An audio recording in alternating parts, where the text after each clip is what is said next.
اعوذ باللہ من الشیطان الرجیم بسم اللہ الرحمن الرحیم رب اشرح لی صدری ویسر لی امری واحلل عقدۃ من لسانی یفقہوا قولی۔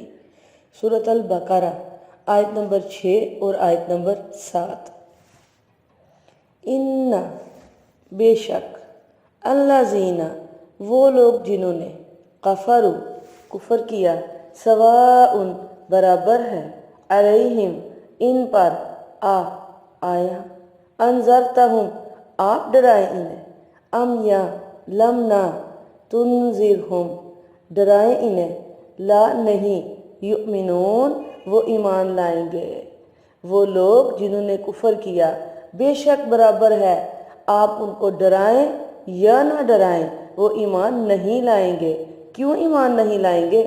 ختم اللہ مہر لگا دی ہے اللہ نے علی اوپر قلوبہم ان کے دلوں کے وعلی سمعہم اور اوپر ان کے کانوں کے وعلی اور اوپر ابصارہم ان کی آنکھوں کے غشاوۃ پردہ ہے ولہم اور ان کے لیے عذاب عظیم عذاب ہے بہت بڑا۔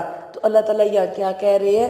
اللہ تعالیٰ کہہ رہے ہیں کہ جن لوگوں کو انذار کیا جاتا ہے جن لوگوں کو ڈرایا جاتا ہے وہ ایسے لوگ ہیں، آپ انہیں ڈرائیں یا نہ ڈرائیں، انذار کریں یا نہ کریں، ان کے لیے برابر ہے، ایک ہی بات ہے، وہ کبھی ایمان نہیں لے کے آئیں گے۔ وجہ کیا ہے؟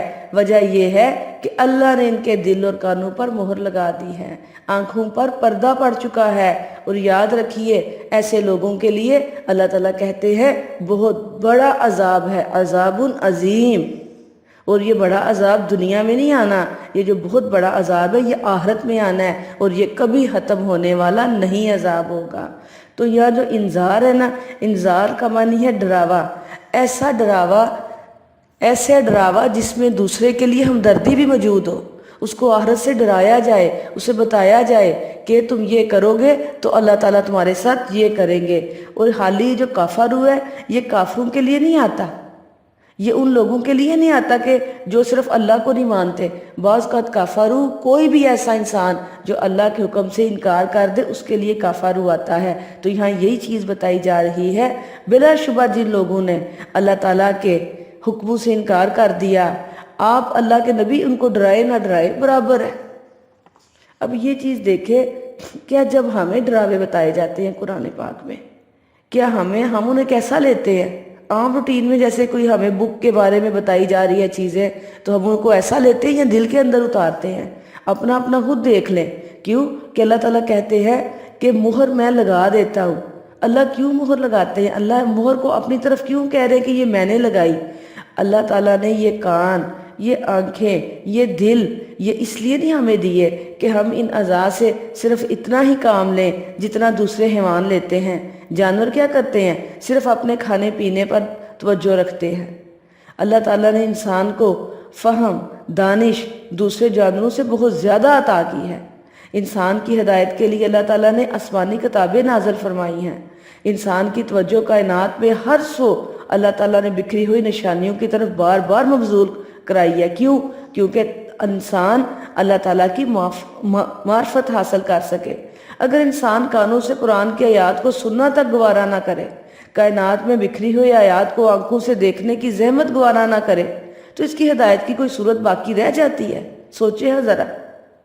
تو پھر جن لوگوں کو اللہ کی آیات سنائی جاتی ہیں ان کے دل کیوں نہیں سمجھتے؟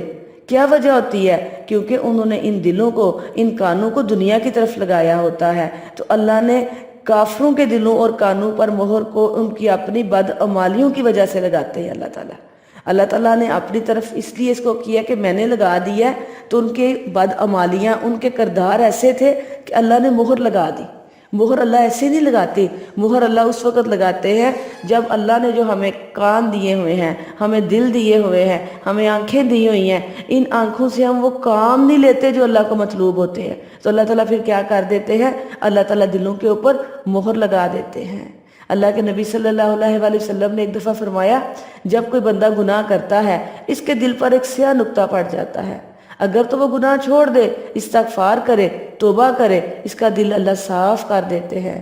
اگر دوبارہ کرے نقطہ زیادہ بڑھ جاتا ہے، پھر دوبارہ گناہ کرے، اللہ سے معافی نہ مانگے، حتیٰ کہ وہ سارا دل کے اوپر چھا جاتا ہے۔ یہ وہ زنگ ہے جس کے بارے میں اللہ تعالیٰ نے قرآن پاک میں ایک اور جگہ فرمایا ہے کَلَّا بَلْ رَانَ عَلَىٰ قُلُوبِهِم مَّا كَانُوا يَكْسِبُونَ، کہ ان کے دلوں پر زنگ لگ چکا ہے۔ کس کی وجہ سے زنگ لگا ہے؟ جو یہ کمائیاں کرتے ہیں۔ تو اللہ تعالیٰ جب کسی کے دل کے اوپر مہر لگاتے ہیں، ایسے نہیں لگا دیتے، اللہ تعالیٰ دل اور کانوں پر اس وقت مہر لگاتے ہیں جب انسان ان سے وہ کام لینا چھوڑ دے جو اللہ کو مطلوب ہے۔ دنیا میں تو خوب کام کرے ان کانوں سے، ان آنکھوں سے اور دل سے، لیکن اللہ کے جو احکامات آتے ہیں اس وقت اس کی آنکھوں کے اوپر پردہ پڑ جائے، اس کے کان سننا ہی چھوڑ دیں، اس کے دل کے اندر اللہ کی بات ہی نہ اترے۔ تو یاد رکھیے گا ہمیں اپنی زندگی میں بہت سے ایسے بندے نظر آئیں گے، ہم انہیں جتنے مرضی واز کر دیں، جتنی مرضی اللہ کی باتیں بتا دیں، وہ اپنے گناہ کے کاموں سے پیچھے نہیں ہٹتے۔ وجہ کیا بنتی ہے؟ بعض اوقات انسان حیران ہوتا ہے، اللہ کی آیات سنائی جا رہی ہیں، اللہ کے نبی صلی اللہ علیہ وسلم کی حدیث بتائی جا رہی ہیں، اس کے باوجود ان کے جو ہیں وہ کردار چینج نہیں ہو رہے، ان کے دل نہیں بدل رہے۔ اس لیے نہیں بدل رہے کہ انہوں نے اپنے کانوں اور آنکھوں کو صرف دنیا کے لیے لگا دیا ہوا ہے۔ اچھا، دنیا کے لیے مہر نہیں لگتی ان کی مہر لگتی ہے کہ ان کا دل نیکی کے کاموں کی طرف راغب نہیں ہوتا، ان کا دل اللہ کے احکامات ماننے کی طرف راغب نہیں ہوتا۔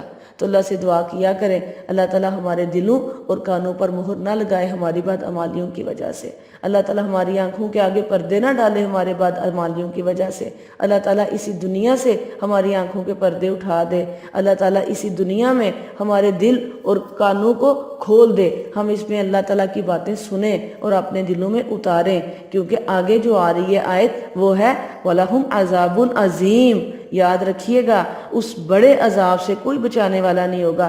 دنیا میں تو کوئی نہ کوئی مشکل آئے تو کوئی نہ کوئی انسان آگے بڑھ کے آپ کی مدد کر دیتا ہے، لیکن آخرت میں اس بڑے عذاب سے بچانے والا کوئی نہیں ہوگا۔ تو اللہ تعالیٰ اسی دنیا میں جو ہمیں دل، کان، آنکھیں دی ہوئی ہیں، ان سے وہ کام لے جو میرے رب کو مطلوب ہے۔ ربنا تقبل منا انک انت السمیع العلیم وتب علینا انک انت التواب الرحیم، آمین الہ آمین۔